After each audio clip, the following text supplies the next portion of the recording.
ബഹുമാനപ്പെട്ട ഗൗസുൽ ആലം മുഹീദ്ദീൻ ഷെയ്ഖ് ഖദ്ദസല്ലാഹു സിറഹുൽ അസീസ് മഹാനുഭാവൻ്റെ മഖാം ഷരീഫ് അൽഹംദുലില്ലാഹ് വിശാലമായ മസ്ജിദുൽ ജീലാനിയാണ് ഇവിടെ കാണുന്നത്.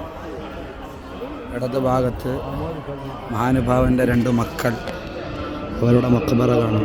ഷെയ്ഖ് അബ്ദുൽ ജബ്ബാർ, അതുപോലെ ഷെയ്ഖ് സ്വാലിഹ്. മുഹീദ്ദീൻ ഷെയ്ഖിൻ്റെ രണ്ട് മക്കളാണ്. മനോഹരമായ പള്ളിയാണ് അവരുടെ മഖബറ. അൽഹംദുലില്ലാഹ്.